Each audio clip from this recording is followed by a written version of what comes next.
Class 10 এর English lesson 4। Class 10 এর English lesson 4।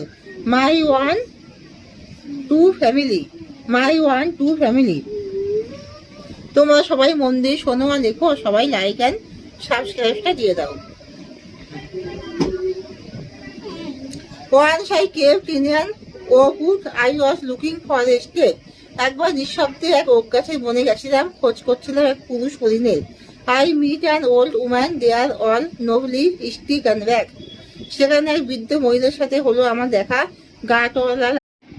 Class 10 এর ইংলিশ লেসন 3। ক্লাস 10 এর English lesson 3। The passing away of Bapu. The passing away of Bapu. Unit 1, I was having tea at home on the evening of 30 January 1948 when I was called to Birla House by an urgent telephone. Gandhiji had been shot on his way to a prayer meeting. Class 12 এর history প্রথম অধ্যায়। তোমরা সবাই মন দিয়ে শোনো আর লেখো, আর সবাই লাইক অ্যান্ড সাবস্ক্রাইবটা দিয়ে দাও। ক্লাস 12 এর হিস্ট্রি প্রথম অধ্যায়। প্রশ্ন উত্তর। একটি প্রাচীন জাদুঘরের উদাহরণ হলো এন্নি গাল্ডি নান্না। এ দন্তন্য দন্তনে হস্যি, এন্নি গয়াকার ল ডয় হস্যি, গাল্ডি এন্নি গাল্ডি দন্তনে আঁকা দন্ত নয় নয় আঁকা নান্না। জাতীয় প্রতিকৃতি প্রদর্শনশালা অবস্থিত লন্ডনে। অক্সফোর্ড হিস্ট্রি অফ ইন্ডিয়া গ্রন্থটি রচনা করেন ভিন্স।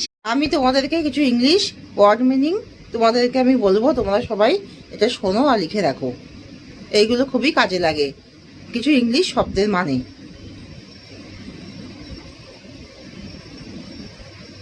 অ্যাবাউট মানে সম্বন্ধে। অ্যাবভ ABOVE অ্যাবভ মানে উপরে। আফটার মানে পরে। এগেনস্ট মানে বিরুদ্ধে। অলমোস্ট ALMOST মানে প্রায়। অ্যালং ALONG মানে বরাবর। অলসো মানে এছাড়াও।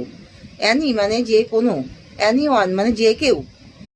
ক্লাস 10 এর জীবন বিজ্ঞান চ্যাপ্টার 1। তোমরা সবাই মন দিয়ে শোনো আর লেখো, আর সবাই লাইক অ্যান্ড সাবস্ক্রাইবটা দিয়ে দাও।